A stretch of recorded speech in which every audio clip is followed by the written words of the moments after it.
ప్రభు క్రీస్తు నామమున మీకందరికీ శుభాలు. దేవుడనేవాడు వృద్ధి చెందేటువంటి వాడుగా బ్రహ్మగా ఉంటూ ఉన్నాడు. అభివృద్ధి అనేటువంటిది ఏ రకంగా ఉంటుంది అనేది రకరకాల ఆలోచనలతో కొన్నిసార్లు తప్పుడు అవగాహనతో ఉంటూ ఉంటాం. అభివృద్ధి కళ్ళ ముందు ఇప్పుడే కనిపించాలి అనేటువంటి ఆలోచన దాదాపుగా అందరిలో ఉంటుంది. కానీ అభివృద్ధి జరగటానికి కాలయాపన లేకపోతే తగిన సమయం పడుతుంది కనుక అది గ్రహించుకోవాలి అని క్రీస్తు ప్రభువారు 3.5 సంవత్సరాల పాటు ఈ భూమి మీద చేసినటువంటి పరిచర్య దినాలలో కొన్ని వివరాలు తీసుకుని వచ్చాడు. ఈ భూమి అంతా కూడా దేవుడిది, ఇది నాది, పలానా ప్రాంతం నాది అన్నట్లుగా మనము తప్పుడు అవగాహనతో ఉంటూ ఉంటాం. భూస్వామి మన సృష్టికర్త అనేటువంటి విషయం మర్చిపోతూ ఉంటాం. పాత పురాణాలలో బాబేలు గోపురం అనేటువంటి ఒక విషయము బైబిల్లో కూడా దాని యొక్క ప్రస్తావన తీసుకొని వచ్చారు మన పితరులు. ఆకాశ హర్మ్యాల్, దేవుడు ఎక్కడ ఉంటాడంటే పైన ఉంటాడు, మేఘాల పైన ఉంటాడు. మన సొంత ప్రయత్నాలతో మన శక్తిని ఆధారం చేసుకొని ఆ దేవుడున్న చోటు దాకా మనం మేడలు కట్టేద్దాం అన్నట్లుగా గోపురాన్ని నిర్మించే ప్రయత్నం చేస్తే దేవుడు జోక్యం చేసుకొని అప్పటి వరకు వాళ్ళకు ఉన్నటువంటి ఒకే భాషను అనేక భాషలుగా మార్చేసి ఒకరి భాష ఒకరికి అర్థం కాకుండా ఉండేలాగున మరి వాళ్ళు తలపెట్టినటువంటి స్వార్థపూరితమైనటువంటి దేవుణ్ణి విస్మరించేటువంటి ఆ కార్యాన్నంతటిని నిర్వీర్యం చేయడం మనం చూస్తాం. ఆది క్రైస్తవులు యేసుక్రీస్తు ప్రభువారిగా వాళ్ళ కళ్ళ ముందు కనబడట్లేదని కంగారు పడుతూ ఉన్నటువంటి దినాలలో ఏం చేయాలో అర్థం కానిటువంటి పరిస్థితి. క్రీస్తు ప్రభువారు తాను ఉన్నటువంటి దినాలలో శిష్యులకు ఎన్నో విషయాలు నేర్పించాడు. శిష్యులకి ఎలా ప్రార్థన చేయాలో సాంప్రదాయ ప్రకారంగా ఎవరైనా ప్రార్థన చేసేయగలరు, కానీ శిష్యులకు అది అంతగా నచ్చలేదనుకుంటా. ప్రార్థించడం మాకు నేర్పు అని అడిగితే క్రీస్తు ప్రభువారు ప్రార్థన నేర్పించాడు. పరలోకమందున్న మా తండ్రి, నీ నామం పరిశుద్ధపరచుబడుగాక, నీ రాజ్యం వచ్చుగాక. మనం ప్రార్థన చేసేటప్పుడు దేవుడిని సాధారణంగా రిక్వెస్ట్ చేసినట్లుగానే ప్రార్థన చేస్తాం, మన అవసరాలు తీరేలాగున వేడుకుంటాం.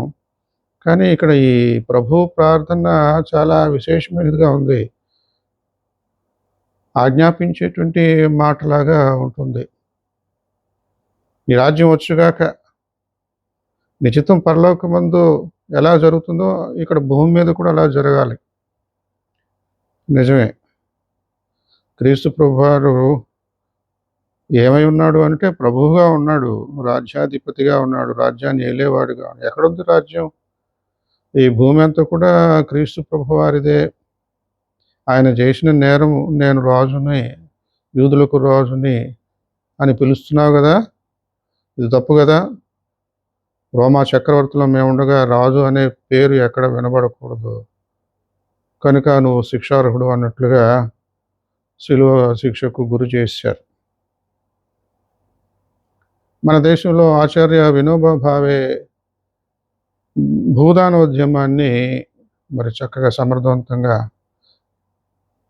నిర్వహించాడు. దాదాపుగా 13 సంవత్సరాల పాటుగా అది ఉద్యమం కొనసాగింది. 1951లో మరింత విశేషం ఏంటంటే మన తెలుగు రాష్ట్రాలలో మరి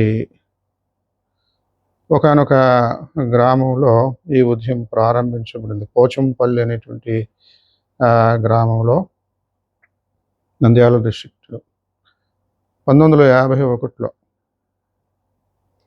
ఆ రోజుల్లో మరి కమ్యూనిస్టు ప్రభావం ఎక్కువగా ఉంటూ ఉన్నది. సమానత్వం, స్వేచ్ఛ, అందరూ సమిష్టి ఆస్తులు కలిగి ఉండాలి. ఈ రకంగా ఉండేటువంటి పరిస్థితులు. అటువంటి పార్టీలు ఆ రోజుల్లో ధీటుగా ఉండేది. Communist party. దానికి తగినట్లుగానే మరి కొన్ని ఆలోచనలు అంటే దేశీయపరమైనటువంటి ఆలోచనలు. సర్వతోముఖాభివృద్ధి. అందరూ బాగుపడాలి. ముఖ్యంగా దేశములో ఉన్నటువంటి ప్రజలు 100కి 80 మంది పైచిలుకు గ్రామీణ ప్రాంతాలలో ఉంటూ ఉన్నారు గనక, గ్రామాలు అభివృద్ధి చెందితే దేశం అభివృద్ధి చెందుతుంది.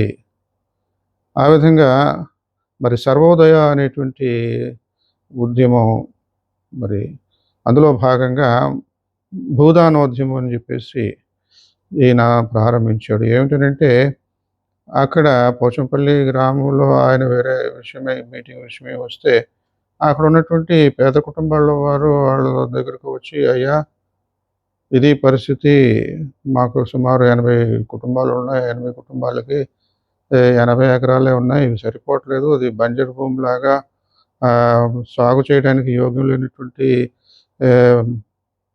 స్థలమే ఎక్కువగా ఉన్నది అన్నట్లుగా వారు తమ గోడును విన్నవించుకున్నారు.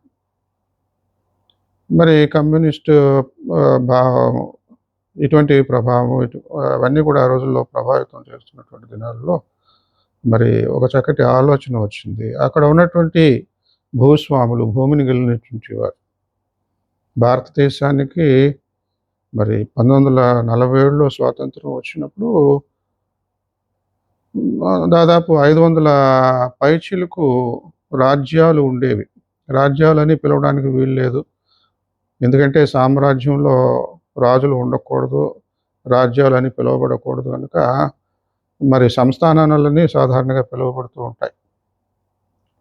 500 పైచిలుకు సంస్థానాలు విలీనం చేయబడి ఒక్క దేశంగా, ఒక్క రాజ్యంగా ఏర్పడింది.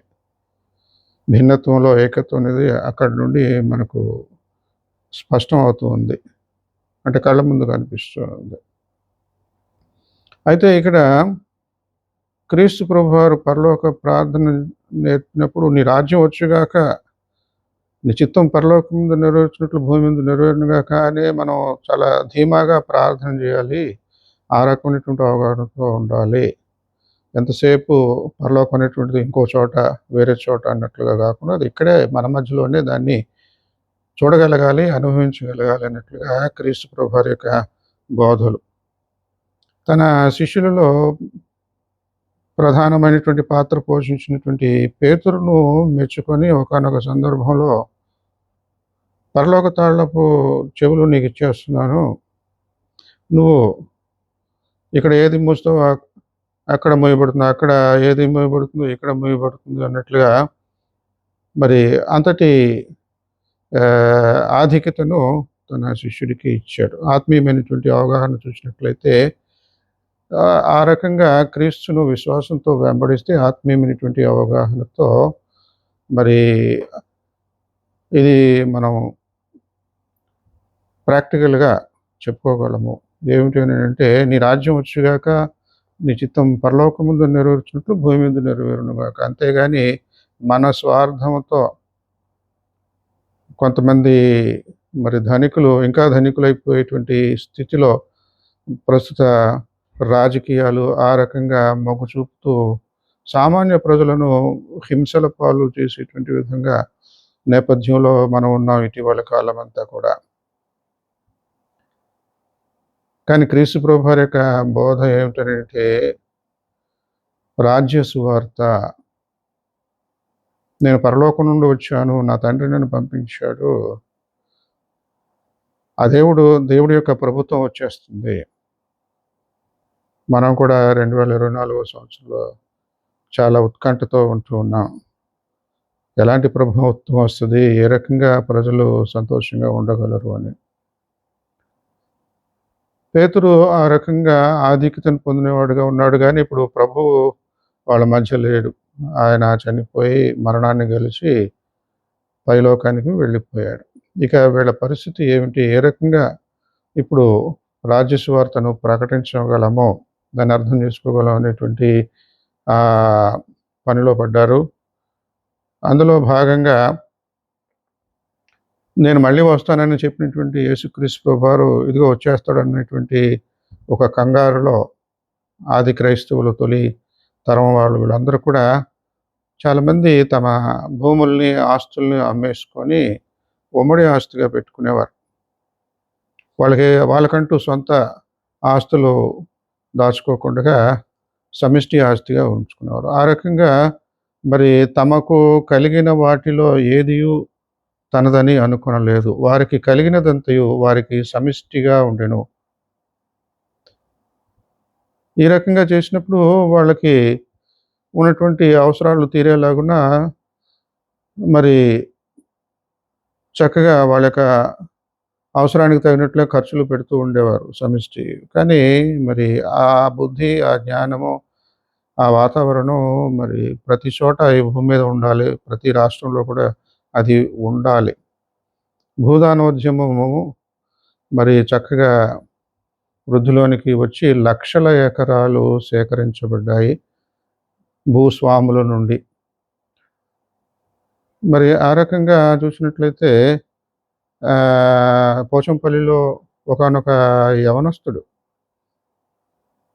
ఇలాగా ఉండటం బాలేదు. పేదలు అలాగే పేదలుగా మిగిలిపోతున్నారు. మీకున్నటువంటి ఇంత విస్తారమైనటువంటి వేల ఎకరాలను మీరు అలాగా ఒక కుటుంబస్తులు లేకపోతే కొన్ని కుటుంబాలు మాత్రం అనుభవించడం భావ్యం కాదు అని నచ్చజెప్పినప్పుడు పశ్చాత్తాపముతో క్రీస్తు ప్రభువారి బోధన కూడా అంతే. పరలోక రాజ్యం సమీపిస్తుంది.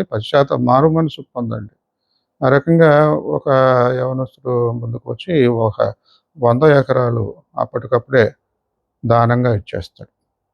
మళ్ళీ కొన్ని వారాలు, నెలల తర్వాత ఇది సరిపోదు అని చెప్పేసి ఇంకొక 700 ఎకరాలు పేదవాళ్ళకి ఇచ్చేస్తాడు.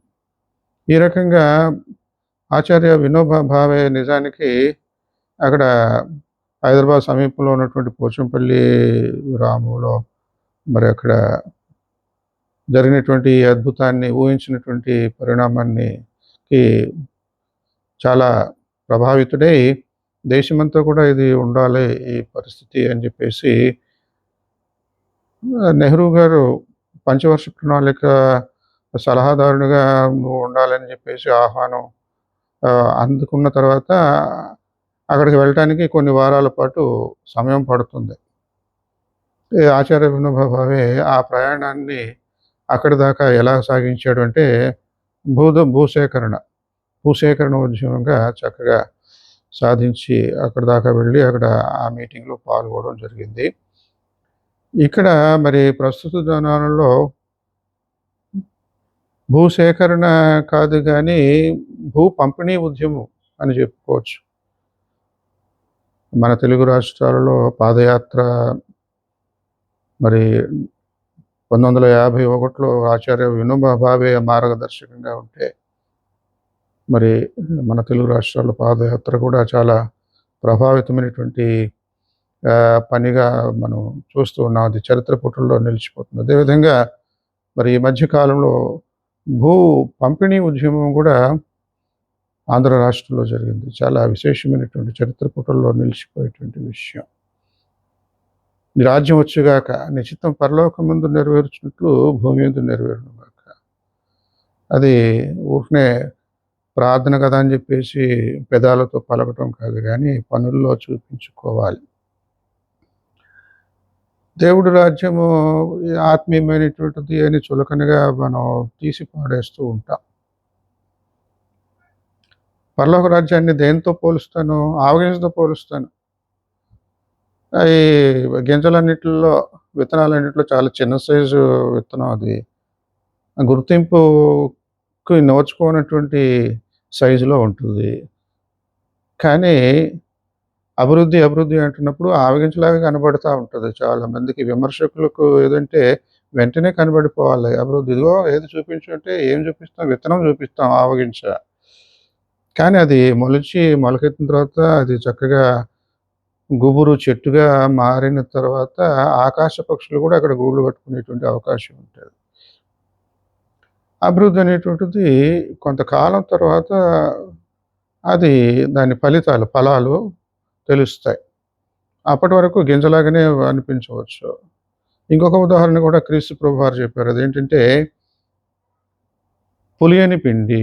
దేవుని రాజ్యం ఎలాంటిదంటే పులియని పిండిలాగా ఉంటది. అంటే పిండి ఉందే ఏంటి దోసలేసుకోవాలి గదా! అని మనం కంగారు పడుతూ ఉంటాం. అభివృద్ధి ఏది ఏం కనబడట్లేదు అభివృద్ధి అని కంగారు పడుతూ ఆ పొలవకుండా ఉన్నటువంటి పిండితో దోసలు వేసేసుకున్నాం. కాదు, కాదు. వేచి ఉండాలి. పరలోక రాజ్యం పులియని పిండి లాంటిది. దేవుడి పనులన్నీ కూడా ఇలాగే ఉంటాయి. మంచి పనులన్నీ కూడా ఇలాగే ఉంటాయి. కళ్ళ ముందు అభివృద్ధి వెంటనే కనపడేయాలి అని విమర్శించడం కాదు. ఇలాగ రకరకాలుగా మన బైబిల్‌లో ఉన్నటువంటి మంచి మంచి విషయాలు ప్రస్తుతం జరుగుతున్నటువంటి ప్రభుత్వ విషయాలు గానిటువంటి, సామాజికమైనటువంటి విషయాలు గాని అన్వయించుకొని మంచిని అనుసరిస్తూ అవ్వాతాతలను మనం ప్రేమించి ఆదరిస్తూ ఉండాలి. అవ్వ అంటే ఆదాము, హవ్వ అని చెప్పేసి హాతో ఉంటది ఆ పలుకు బైబిల్‌లో. నిజానికి అది అమ్మలగన్న అమ్మ అవ్వ. ఆదాము, హవ్వలు అవ్వాతాతలు. దేవుడు నువ్వు నీ దేశంలో దీర్ఘాయుష్మంతుడుగా ఉండాలి. పరాయి దేశ పాలన మళ్ళీ ఉండకుండా నిన్ను నువ్వే స్వతంత్రంగా పరిపాలించుకోవాలంటే నీ తల్లిని, నీ తండ్రిని సన్మానించు. వృద్ధులైనటువంటి వారిని సన్మానించాలి. పెన్షన్లు ఉండాలి. అవి ఉండాలి, ఇవి ఉండాలి. అవన్నీ సక్రమంగా జరగాలి.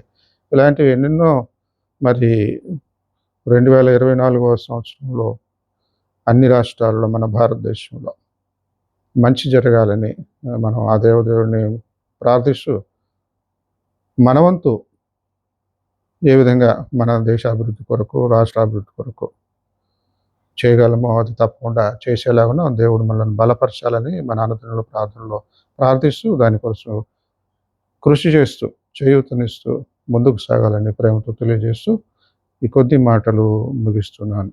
దేవదేవునికే మహిమ కలుగును గాక. ఆమేన్.